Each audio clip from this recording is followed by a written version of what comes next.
folks then. Wonderful. Well, good afternoon, everyone, or good day, I should say, for those in different time zones. I'm Gina Reganini, Director of Educational Initiatives in Alumni Relations, and I'm so excited to welcome you to our second session of Husky How-to. This series offers insight on a variety of topics given by Northeastern faculty, staff, and expert alums. And for today, we're joined by some students as well. Our discussion today, how to help your kids learn from media, is so unique and useful, especially to those of us with little ones. I'll introduce our speakers in a moment, but first some housekeeping. If you would like closed captions, you can turn them on in your settings in this Zoom meeting. We'll have remarks from all of our presenters, followed by time for Q&A. Please, at any time, add your questions to the chat, and I will moderate after the presentations. This session is being recorded and will be posted to the Alumni Relations YouTube channel afterwards. I also encourage you to check out some of our other recordings as well. There's some great content on there. And now I'm pleased to introduce Dr. Meryl Alper, Associate Professor in the Department of Communication Studies in the College of Arts, Media, and Design, and an Affiliate Associate Professor in the Department of Communication Sciences and Disorders in the Bouvet College of Health Sciences. Dr. Alper researches the social, cultural, and health implications of communication technologies with a focus on disability, digital media, and children and families tech use. And I just love the interdisciplinary faculty. I think all of your jobs are so cool.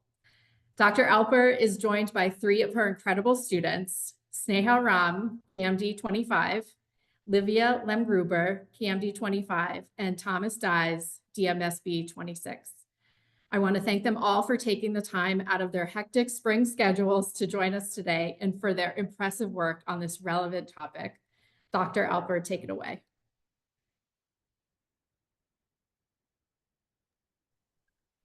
All righty, so I'm excited to kick off the conversation here and frame a little bit about what my students have been working on. Everything that they're presenting here was part of their final project, really semester-long project in a writing intensive course in the Communication Studies department called Youth and Communication Technology, where we looked at really the role of media in child development across the lifespan and looking at various different media forms. And we spent a lot of time talking about not just what makes media influential or effective or have effects on young people, but thinking about a whole host of social factors that impact those trajectories. And parents are a really extra important player in those developments. So it's a little bit about the course and what the students will be presenting, but a little bit about me. So I, as Gina mentioned, I'm an associate professor in communication studies and affiliate in communication sciences and disorders, and this is my 10th year at Northeastern. I was drawn to be at Northeastern primarily because I have an industry background and still do a bunch of industry work and really appreciate how Northeastern welcomes and encourages and does a lot of that bridging of being out and kind of experiential learning, and having that as a professor, I think really is an asset to me in working with students and seeing how stuff actually plays out in that industry setting. So I would also consider myself, besides a professor, a kids media and technology researcher, a curriculum developer, and an educational consultant. And so I've worked I was an intern on Sesame Street. There's me pictured with my best bud, Cookie Monster. Also worked for Nick Jr., Nickelodeon, Disney Channel, PBS Kids, Apple TV Plus. And these are just some of the different properties that I've worked on. So what I'm going to do today to sort of frame the conversation is provide you an overview of what is educational media. What does educational media have to do with age and sort of a child's developmental stage? And how can you identify well-designed educational media? Because we'll get into it, not all media that claims to be educational is created equal. So what is educational media? So a little bit of background. Educational media is basically media that is designed to support youth development. And the history of educational media pretty much starts with Sesame Street, which debuted in the US in 1969. And what made it innovative in a lot of different ways was especially that it embedded empirical research into the production process. So really, so kids were a part of, and preschool kids in particular, were a part of the development of the show. Figuring out, is this too complex? Are children taking away the right lesson from it? That was an innovation that Sesame Street offered. Educational media has this long history of being publicly funded and serving the public interest, not just in the US, but the BBC in the UK, RTL in Germany, and so forth. And so privately funded and produced educational media tends to be, by its kind of more private nature, a little bit more focused on toys, profits, and monetization and commercialization to sort of keep the lights on, if you will. And in part, then, that means that there's less budget allotted to the rich empirical research that a group like Sesame Workshop offers. So I say educational media, we're going to be focusing on TV today, but certainly there's video games and apps. National Geographic has some great ones, websites, books, the magazine's highlights for kids, a perennial winner, Generations On.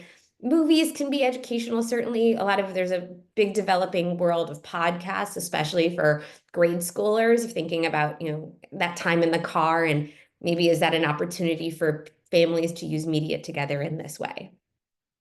So of course, children don't just learn from educational media, they learn from all kinds of content. That can be stereotypes, that can be modeling not the greatest behavior, and they can also be confused or learn the wrong things from poorly designed media marketed as educational. So here's just like a screen grab I took from YouTube of a channel, Choo Choo TV.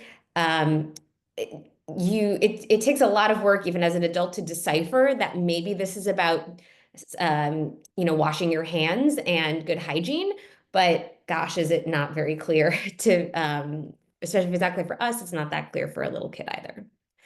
So speaking of age then, and thinking about where does educational media meet the developmental needs of young people, at least along the sort of age band, is that in really most educational media content does end up being made for preschoolers and early elementary age children. And so why is that? In part, that's because there is not necessarily as much demand. So there's a drop off in consumption of educational media around age 8. And why is that? So kids just get busier with formal schooling. Maybe homework is something that starts to be sent home around that time. Maybe after school activities start to pick up. And then it's sort of a chicken egg situation where at the same time, there are some less options for kids to then be getting exposed to. So what can kids get out of educational media? And this is what our presenters will talk about. Kind of 3 buckets here.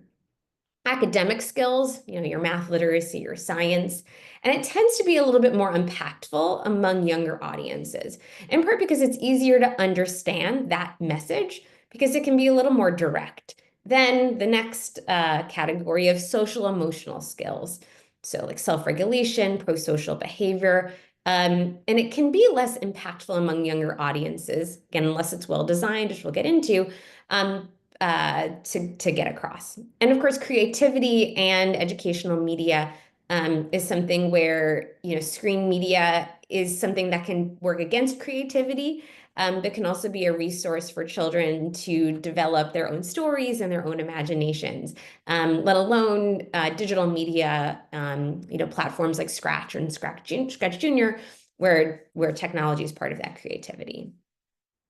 So when you think about audiences, infants and toddlers are generally, while there is a growing body of content on YouTube that is directed towards them, we do know from the research that it's just very difficult for those kids, for kids under 2, to learn from audiovisual media. And why is that? It's because they need to overcome something called the transfer deficit, which is basically transferring learning from that 2D screen to the 3D world. And in general, for those littles, real life models and experiences are better for learning than mediated ones. That being said, that doesn't mean that kids under 2 can't learn anything from media. It can be really helpful when an adult, though, is providing additional information to help the child learn. So that could be repeating content when the program's over, pointing at things on screen. And for preschoolers, there's all sorts of shows that we do know have been proven to be actually effective because research has been done to show that they do teach kids. So whether that's Sesame Street, Super Y, and there's some newer iterations of Super Y that have been coming out. Same with Blue's Clues, same with Dora the Explorer. I don't think Cyber Chase has been rebooted yet, but the Magic School Bus has. So, formulas that definitely work and they keep working. TV shows with pro-social messages tend to be really effective in early childhood, kind of peaks at age 7. And for older kids, though, pro-social content can definitely lead to, we know, actual effects and creating more pro-social behavior among older kids. So, for example, Sesame Workshop has a Through Our Eyes docu-series that's intended more for grade schoolers, certainly more than preschoolers. So thinking about how can you, as a parent, identify well-designed media. So this isn't, it's hard to have universals here, but a couple things to be picking up on. One is for something where there's a novelty for kids. There's obviously something new about it, but there's always that hook of a familiarity. Maybe it's familiar situations that are relatable, contexts, all that kind of stuff. Things that are complex, but not too challenging. So kids will get bored if something is seen as babyish or really it's just not exciting to them. So that's something you want to kind of think about. Does it meet that sweet spot? Certainly things that are character driven, something that drives young people's motivations to learn. Repetition, whether that's for a TV show within a show, or maybe that's just kids watching things multiple times. For younger kids, is there clear cause and effect? Is the content being clearly modeled? Is there a simple structure? And for older kids, again, a balance of the sort of implicit and explicit. It doesn't want to, you don't want to seem that it's like babyish. So for kids, of course, kids differ greatly in their cognitive ability to understand storylines. So there's this, again, I keep mentioning sweet spot between what a child already knows and is familiar with and what's different enough to be appealing. So kids, as much as it might be annoying that your kid watches a million episodes of the same series, kids do learn better from programs, characters, and fictional settings with which they are already familiar. So to wrap us up here, educational media can play a powerful role in youth development. Academic skills, social emotional skills, and creativity can all be promoted effectively through well-designed educational media. And parents have a significant role to play in how they select media, manage media, and discuss media with their young learner. So with that, I will kick us off and kind of take us away through thinking about our academic kinds of content, social emotional content, and creative content. And I will hand things over to Thomas. Thank you, Professor. Here, let me share my screen really quick. Perfect. So, in Professor Alper's class last semester, I focused on the show Sid the Science Kid, which was a personal favorite of mine when I was younger. The show is developed by the Jim Henson Company of Muppets and Fraggle Rock fame, and was released on PBS Kids and PBS Sprout, which is their sister affiliate network. The show aired from 2008 through 2012, and the runtime was about 26 minutes per episode, which is pretty standard. And you can find a lot of free episodes on YouTube now in the modern day. The audience for the show was preschoolers aged 3 to 5, and it was an educational, science, and STEM-based TV show that was developed in part with the preschool pathways to science curriculum that was developed by UCLA scholars in the late 90s, and I will get into exactly what that is later on in the presentation. So the episode I focused on and that we'll focus on here is called The Perfect Pancake. Before I explain the synopsis of the episode, just a couple of things about Sid the Science Kid that are pertinent to this discussion. One, if you've ever seen the show, the animation is a little bit different from your normal animated kids show, and that is because they used a technique called digital puppetry. So there are actually 2 live action performers behind each character of Sid the Science Kid, one that is using a digital puppet to control the facial expressions, and then another who is in the motion capture suit, which is like what they use for like Robert Zemeckis's Polar Express or anything Andy Serkis has been in, where basically the motions of the actor can be digitized and then correlated to animation. I only bring this up because it's actually pretty important for the learning of Sid the Science Kid. It allows these characters, as they're learning scientific concepts, to have a lot broader range of motion. And it's easier, A, for kids to pick up on that, and then B, also minute details like their hands and fingers when handling certain objects can be more naturally animated because it is coming directly from a person rather than typing in numbers and animating it by hand digitally. So the perfect pancake is all about Sid, who is our protagonist, trying to make the perfect pancake. He has a real Goldilocks situation where his dad always makes pancakes that are burnt and too hard, and his mom always makes pancakes that are a little runny and too soft. So in this episode, Sid goes to class and inquires about this question to his teacher Susie, who helps the class conduct an experiment where kids, Sid and kid viewers watching will learn all about how heat can change the state of different objects. There's a live action segment in this episode. There's one in every episode where they're doing an experiment where they have like actual kids doing the experiment, and they show that if you heat up apples, you can turn them into applesauce because they get softer. And this helps the students learn how heat can change the different properties of objects. And with this knowledge, Sid then goes back and is able to cook the perfect pancake with his grandma. So in Sid the Science Kid, the different episodes are grouped in different curriculums, as they call it, which is basically 5 episodes that would air Monday through Friday. And they're all related on similar topics. So for example, I think this is episode 1014, and the episode that aired right before this is called like My Precious Popsicle, and it's a very similar concept, but all about how you can freeze things and to make them harder, and they do very similar experiments in that. So the educational value of Sid the Science Kid is pretty apparent, but the curriculum itself was developed, as I said, by the Preschool Pathways to Science, which was developed in '92 by the UCLA Early Care and Education staff. So what makes the Preschool Pathways to Science curriculum so revered is because it promotes the connection between concepts and related vocabulary across learning experiences throughout the year through a very important use of repetition, which is super important for teaching especially younger kids like preschoolers. The Preschool Pathways to Science curriculum, although it does obviously talk about scientific concepts, is more geared towards getting kids curious and putting them in the environment where they are willing to learn about STEM and inquire and ask questions about the world around them. And there are a couple of things that you can do while watching this with your kids that may help prod that imagination, which I can get to in the next slide. Educationally, this is also an extremely relevant show to its target audience, as Sid and his friends are in preschool, and the show entirely takes place either at the classroom, at home. I think there's an episode where they go to the library, but it's all very similar locations that your child will recognize, and even if it doesn't look exactly one-to-one, they understand, okay, this is the home, this is where I'm with family, this is the school, this is where I'm with my friends and teachers and where I can learn. And children are just more likely to retain content if it's socially relevant to their daily lives, and Sid does that expertly.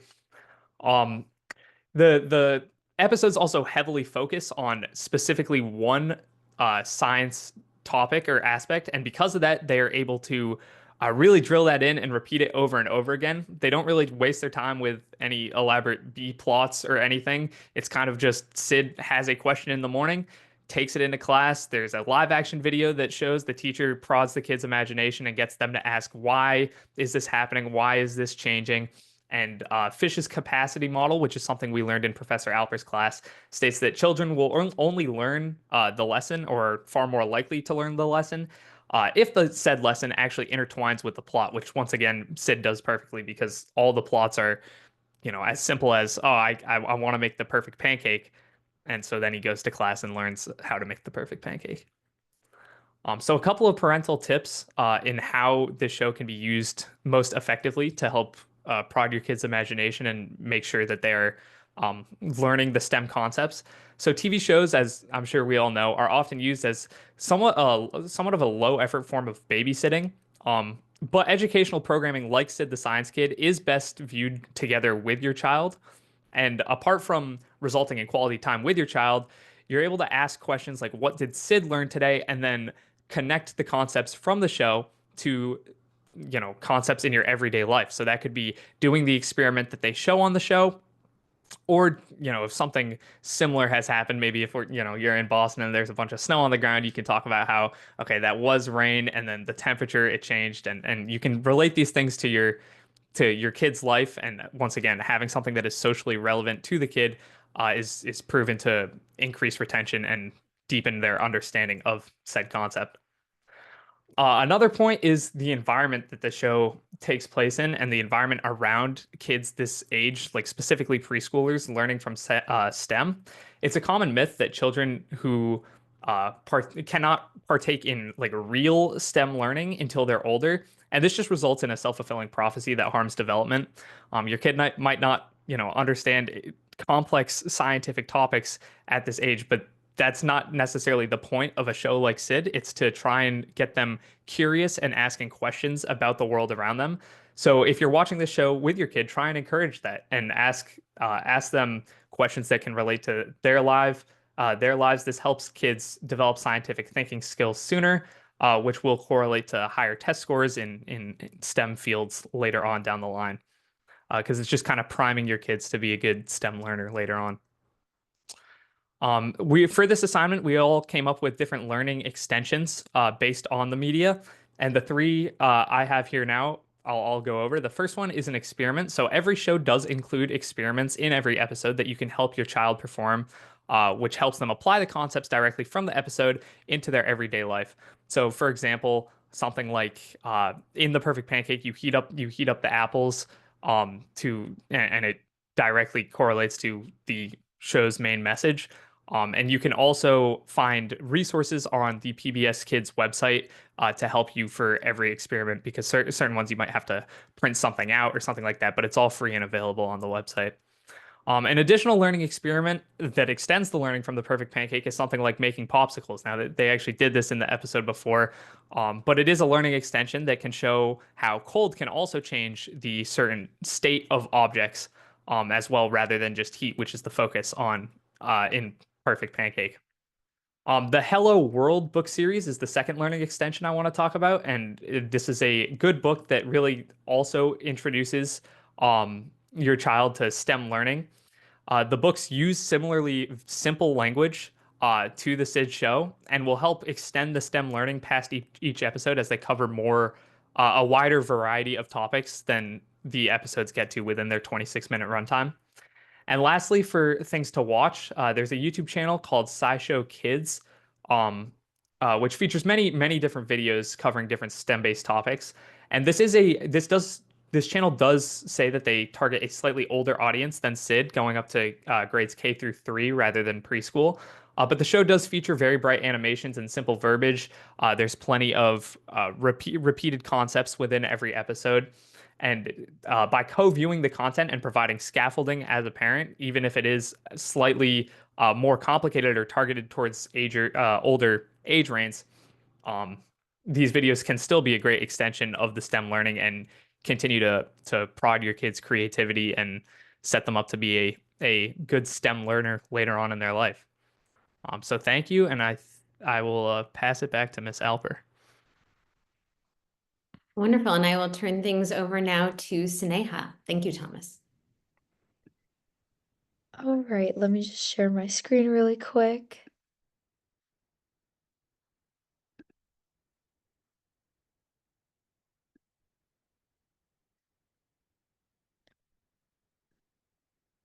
Okay, so hi everyone, my name is Sneha. I am also one of Professor Alper's students from her Youth and Communication Technology class. I focused my topic for this project on social emotional learning through Daniel Tiger's Neighborhood. So happy to walk you through some of the things I learned and observed. So a little bit about Daniel Tiger's Neighborhood. It was created by Angela Santamoro and the Fred Rogers Production Company. For those of you that don't know, actually, Daniel Tiger is based off of Mr. Rogers' Neighborhood. So there's a big combination of animated storytelling and real life examples.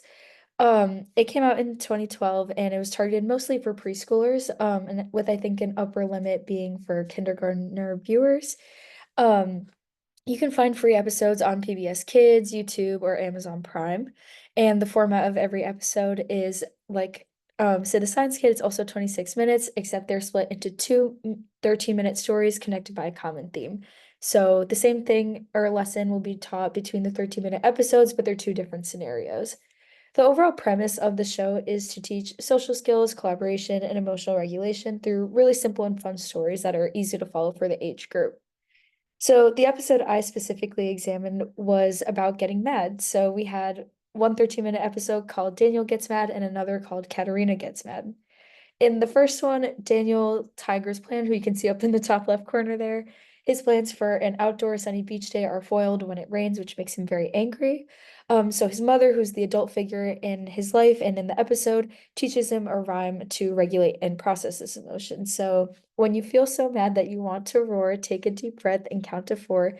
It's really cute, obviously meant for a younger audience, but really helps teach those regulation strategies like taking deep breaths and working together.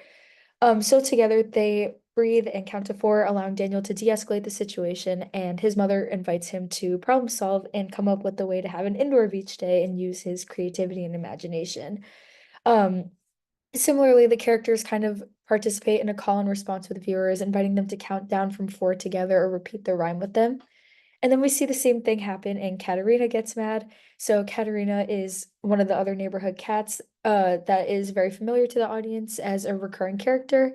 And she gets upset because they're at a music store and she doesn't get her turn to play a certain instrument. So the music shop owner repeats the same rhyme and invites for some problem solving.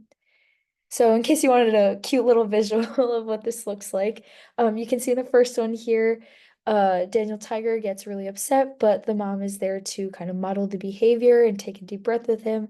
And in the second one, we see the rhyme being repeated, and you can kind of see facially even how the process of going through anger can turn into problem solving.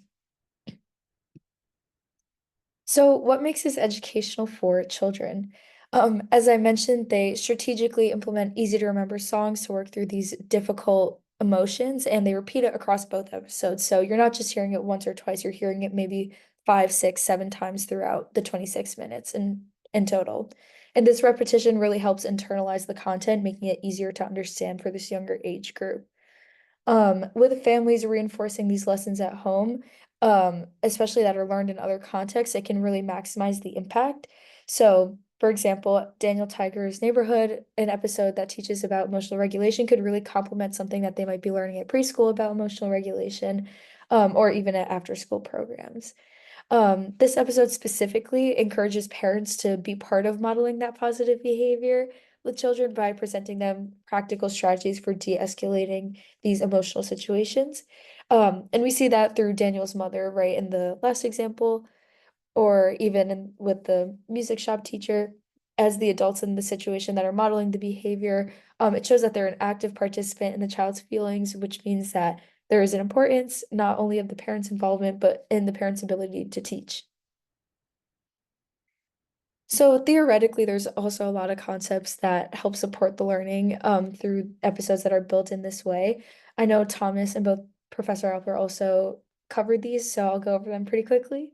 Capacity model holds that when educational content is integral to the narrative, comprehension of it is expected to improve. So the entire narrative is built around a character getting mad and then being taught how to regulate those emotions and to problem solve. So we're seeing that the plot of the episode and the actual lesson are very closely intertwined, making it a lot more palatable for that younger audience.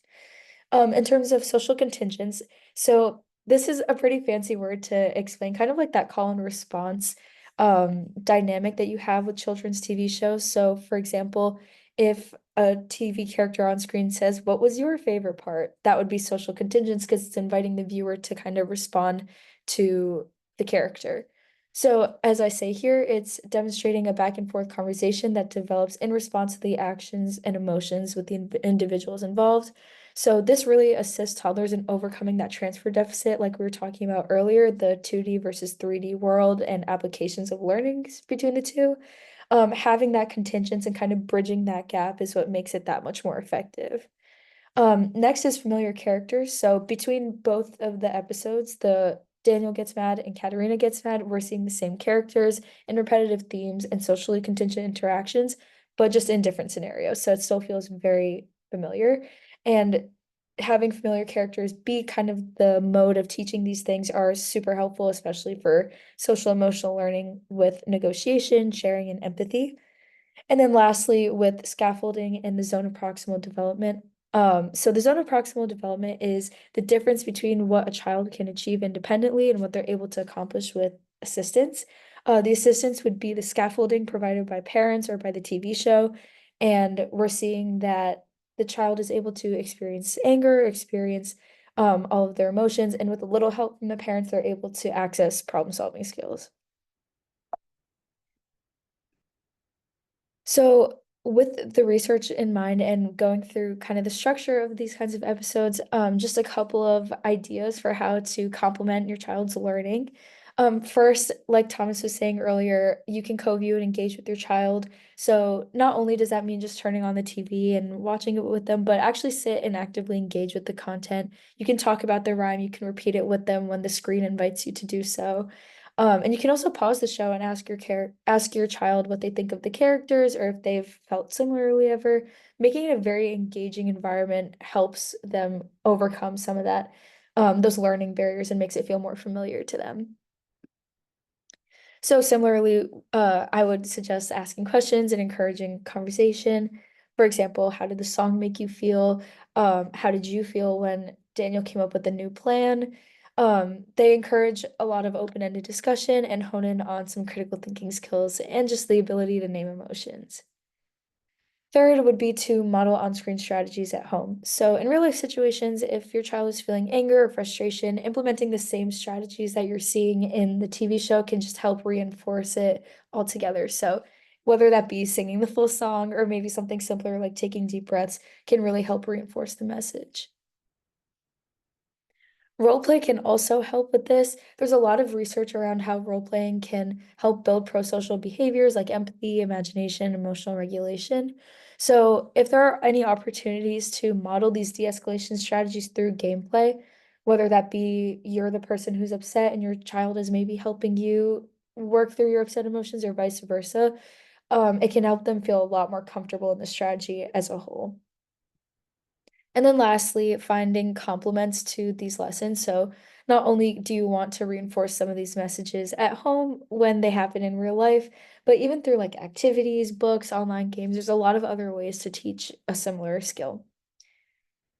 So just some more like ideas I had. I don't know if you guys have seen these cute little octopus plushies before, but there's one side that's happy and one side that's upset. This could be the perfect way to role play with your child. Um, and have them discuss maybe what it looks like to be upset and what they could possibly do to work through those emotions. I think a lot of the research has suggested that naming these emotions and really being able to problem solve with them can help, again, make this lesson feel a lot more familiar. There's also several books that teach very similar concepts. With this one specifically, it's called wait, sorry. Five Spots for Anger, a story about managing your emotions. And this is just another strategy. So if the rhyme isn't working, the song isn't working, this is a finger tapping strategy where you can do it 5 times. It's again just showing other ways to regulate emotions. So you can complement a lot of the lessons learned on screen by doing it through a book or through other activities that just make a lot of sense for the child. And then lastly, if you're looking for maybe another version of this that's different, if the Daniel Tiger one isn't necessarily resonating, but Sesame Street characters are more familiar, they have a very similar framework posted on YouTube for free that you can access. They teach a framework called I Notice, I Feel, I Can, where when they get upset or frustrated, they notice how they're feeling in their body. They name how they're feeling as an emotion. So in this case, frustrated, and then I can with a problem-solving action. So this framework is pretty consistent among different forms of media, but there's a lot of different ways to implement them. So this is just like another one of those ways. And if you guys were interested in reading the full parent guide that I put together, it goes a lot more into detail with the research that I mentioned, as well as other studies done to prove different pro-social emotional regulation strategies. So feel free to scan that, and you can also feel free to reach out to me for it. And that is it from me. I think I'm passing it to Livia. Thank you. Yeah, let me just share my screen. Okay. So for my project in Dr. Alper's class, I focused on Creative Galaxy. So a little bit about Creative Galaxy. It follows Artie, who's the little guy you see on the right, and his friends and family as they navigate regular problems that kids might encounter in their everyday lives. The episodes are about 30 minutes. They're on Prime Video. And it's by one of the creators behind Blue's Clues and all of its spin-offs. So like I mentioned, Artie and his friends navigate everyday problems and they use art to find creative solutions. They fly around all of these craft-themed planets like Fabrictopia or Sculpturon, and the people there help them learn new ways to think creatively. And what really sets Creative Galaxy apart is that at the end of every episode, there's a follow-up demonstration that's given by real-life kids, not animated kids, where they show the viewers how to create all the crafts or different arts that are seen throughout the episode. So again, that element of reinforcement. And the episode that I analyzed specifically for this was Artie's holiday masterpiece. And a quick summary of it is that Artie and his friends all end up creating different holiday decorations for Christmas, Kwanzaa, and Hanukkah. One by one, they accidentally break or lose a decoration, and then they go on to create their own using different arts and crafts techniques. So the educational elements of Creative Galaxy are, first of all, that it fills a gap in kids' creative learning. It gives them a different means of self-expression, which can be really important, especially for certain kids. For example, if English isn't their first language, or if they have trouble communicating socially, art can give them a new avenue to express themselves. And having those creative skills can help kids develop their sense of self-efficacy, which is just their confidence in their ability to do and achieve things. And that's also very important for their development. And in a more practical sense, it fills a gap related to kids' 3D skills development. A lot of art education focuses more on the 2D side. So because they kind of underestimate kids' ability to think in 3D, which is actually quite advanced and can be even more advanced if they have some teaching related to it. So it fills that gap. And then aside from teaching specific crafts, Creative Galaxy also teaches them the creative process. So exercising their creative thinking and problem-solving skills to come up with all sorts of solutions to all sorts of problems. And it also challenges assumptions that kids and even parents might have had about art, which we'll touch on a little bit more later. And it provides an opportunity for art to become a part of kids' daily routines, which is important if they're gonna really learn and retain this knowledge. So how do kids learn from this? Again, a lot of similar concepts that Sneha and Thomas mentioned apply. First of all, it provides a very good channel for scaffolding, which Sneha already explained, and talks about how much help kids need to achieve their full potential at a certain developmental stage. So it gives parents an opportunity to provide that scaffolding, and encourages parents to mediate and co-view with the kids. And because there is real activity time kind of embedded into the show, it counters the displacement effect, which is what happens sort of when kids might be engaging with media and watching TV instead of learning from other more practical real life ways.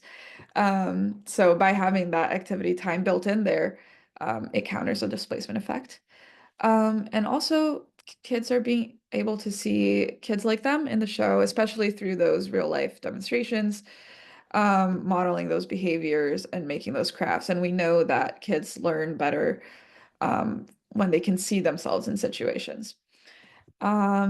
These stories are also rooted in familiar situations that kids will probably have encountered before, like breaking an ornament, or, someone is upset and they want to do something to cheer them up, which removes a barrier of confusion. And like Dr. Alper mentioned in the beginning, there's a good balance of novel and familiar because they're still little aliens traveling around to different planets, but the situations that they're in are familiar.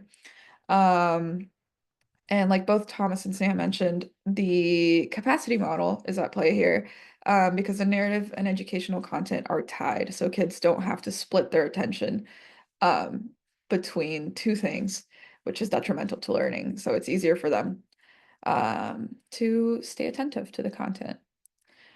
Some parent tips for introducing Creative Galaxy is first of all to follow the demonstrations together. It's already such a perfect opportunity to do that and to provide that scaffolding.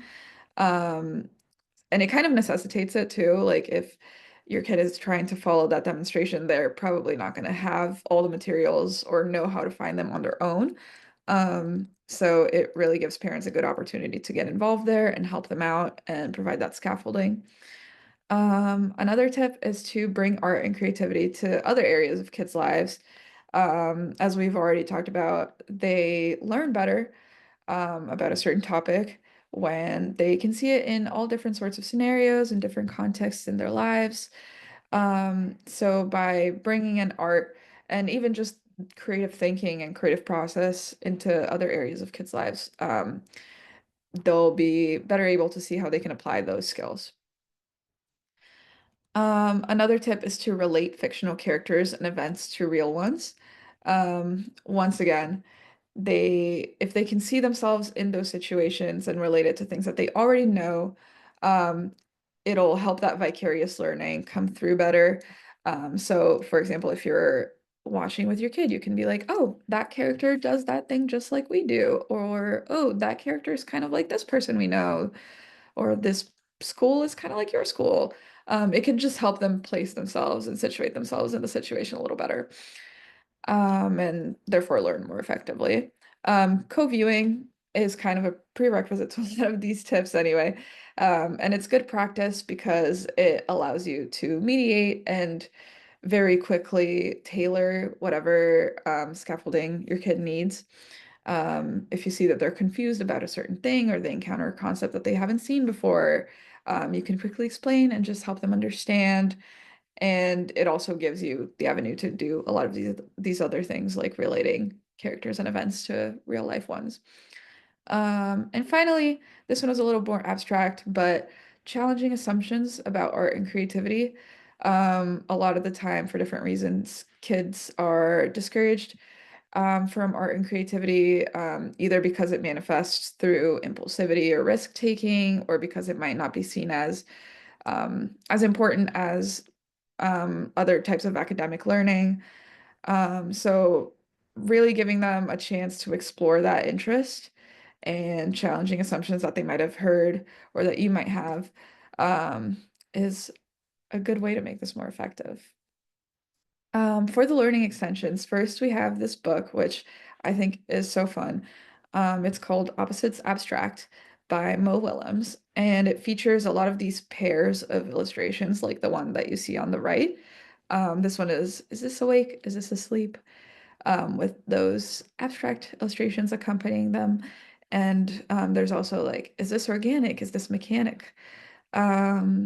And it's so broad that it really gives kids an opportunity to explore. So if you're, showing this to a kid and you're like, is this awake?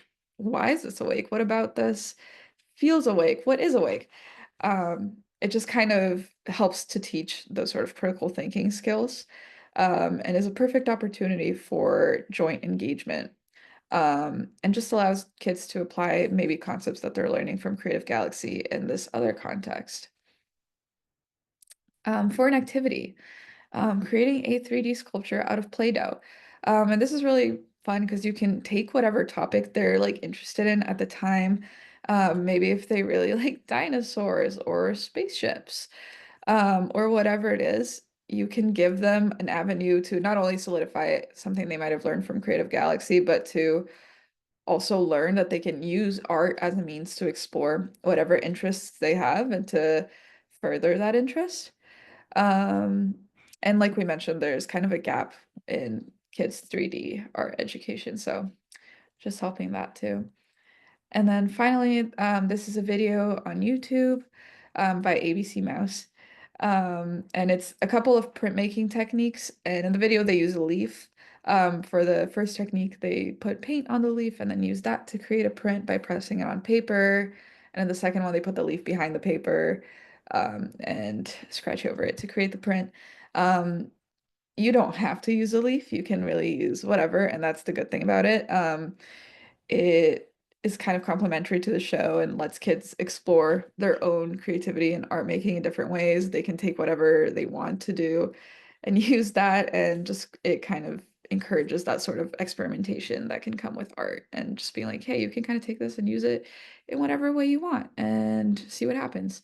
And just encourage curiosity in that way. And yeah, that's what I've got.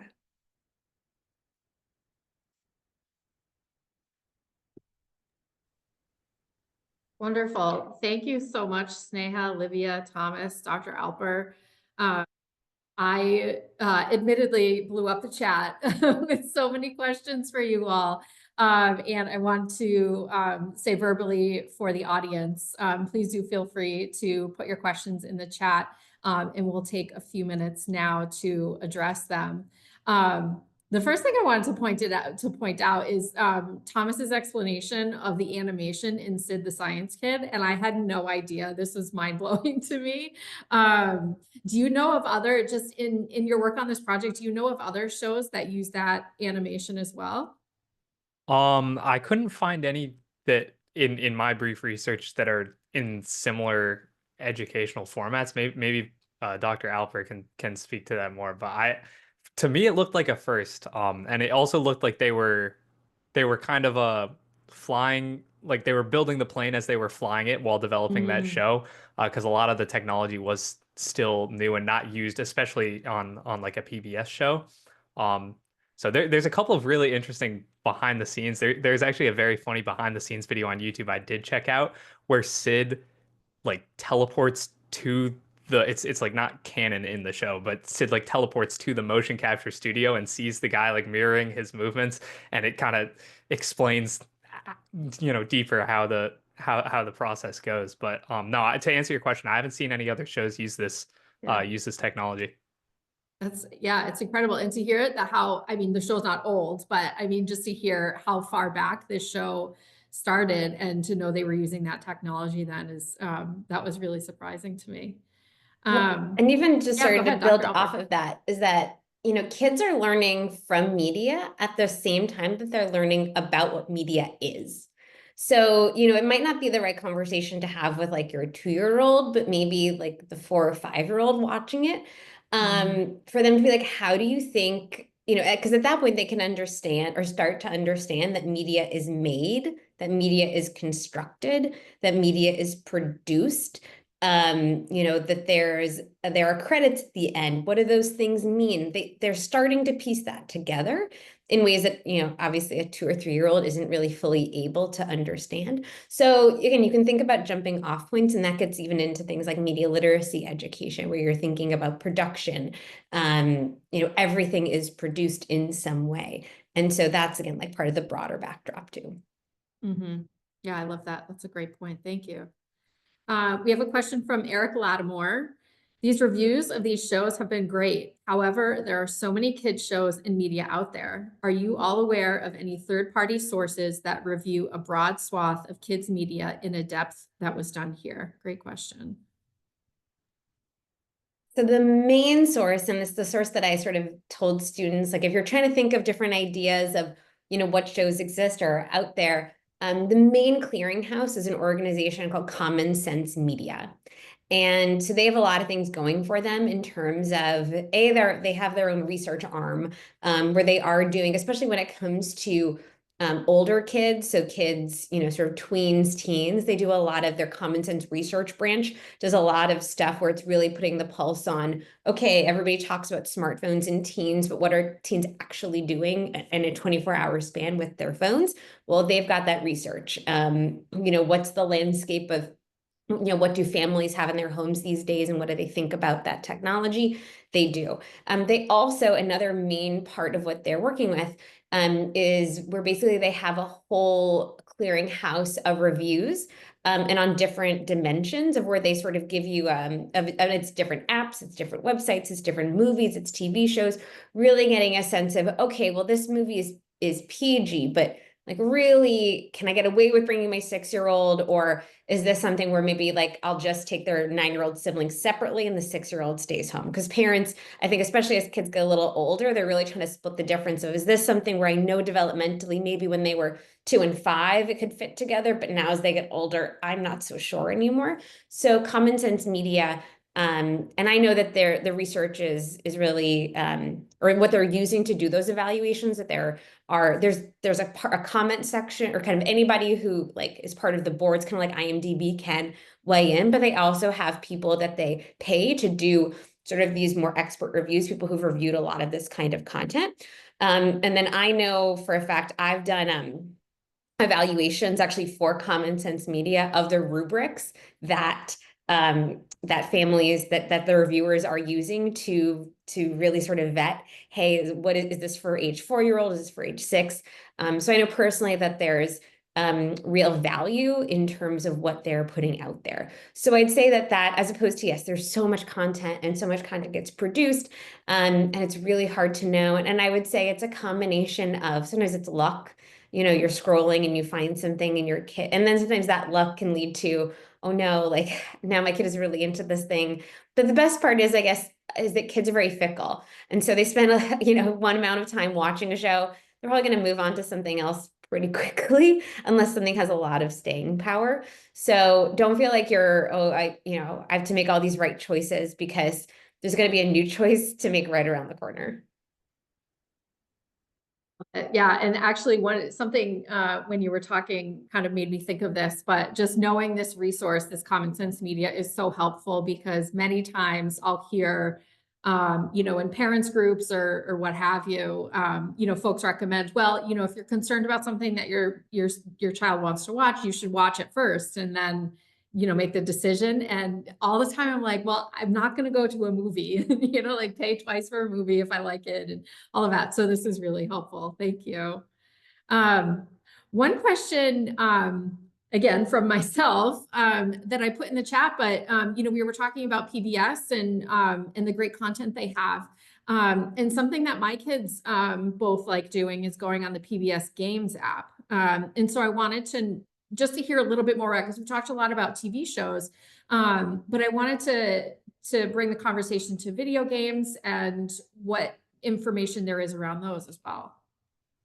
So I can definitely speak to PBS Kids, but I also feel like Thomas here is a resident gaming expert as well.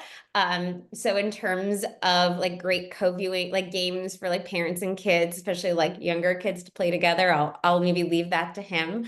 But when it comes to the PBS Kids side of things, so just as there's research that goes behind all the PBS Kids shows, and again, it's like total disclaimer, I do a bunch of consulting with PBS Kids gaming, and working on some of the accessibility, and sort of thinking about a whole different range of kids and how inclusive that gameplay can be. So all of those are vetted, all of those go through a research process where kids are not only play testing, but parents are kind of weighing in, and also the educational advisors are really thinking about, okay, how does the content, especially as it was developed for the TV show, how does this transfer into a playable and hopefully replayable concept in ways that will kind of continue to adapt to the child and potentially sometimes extend the storyline and extend the content from the show. So you really can't go wrong with any of that content. And also something that's nice is it is sort of a gated space where they're constantly updating the apps, but you don't have to keep downloading new apps because it's really one app. And so that is also just nice not to have to do. But I'll leave it over to Thomas maybe to talk about, for those early kind of grade school gamers, especially thinking about what they can get out of things, and especially if those involve playing with family members. Perfect. Thank you, Dr. Alper. So yeah, I have a pretty extensive background in video game and video game coverage as well. To speak on more educational media, I know the Leap Pad. It was this old like tablet thing that I remember I had as a kid. Back before it was like a touchscreen or anything, but there were a bunch of different games on that, and what was interesting about it was that they were connected to different media IP that I was already interested in. So I remember very young playing like a Star Wars Jedi math, where you just had to answer very simple math questions, and you could level up your Jedi, and that was really cool to me. And I remember I must have logged countless hours in that game solely because it was Star Wars, but I ended up learning some math along the way. So just from personal experience, I would shout those out, but like diving a little bit deeper, I would say I would recommend a website called Scratch, which is kind of an introduction to very, very bare bones coding. It's all like drag and drop. You drop different blocks around, but it's a higher age range than I'd say preschools, but later elementary school kids could definitely get some value out of it, because it is an intro to coding in a very bare bones and digestible way, and also an intro to like potential, I guess, game development. And it's just a good creative exercise as well. In terms of the games that might not be as educational, I know there are a bunch of, but you still want safe for your kids maybe to play together. I'd have to shout out mainly Nintendo. I feel like they make great games for kids. I've played plenty of Mario Kart or Wii Sports with my family, and while you're not learning a ton from the content itself, you are learning skills, whether it's becoming more dexterous with your hands, or learning how to work together as a team. I would shout them out, and those are all going to be very kid friendly. But also, video games have a ratings board like the MPAA, which does ratings for movies. It's called the ESRB. And anything that is uh, like rated K for kids will skew more educational, and for very young, I'd say like 6 and under. But then beyond that, everything E for everyone will feature no content that would be, I guess, disruptive to your kids while playing. So I can't guarantee like the educational aspect of those, every game, but you can check the box and see how they are rated to see if it's appropriate, at least for your child. Awesome. Thank you so much. And that brings us right till 1 o'clock. So we'll leave it there, but thank you, Dr. Alper, Snehaa, Livia, Thomas, and thanks everyone here for joining us. As I mentioned, this recording will be uploaded to our YouTube channel within the next business day or so. And we also have some other great events coming up. So I encourage you to visit our events page for more information on those. Here are the links for those. That said, again, my thanks. Great to see you all, and have a great rest of your day. Thank you. Have a good day.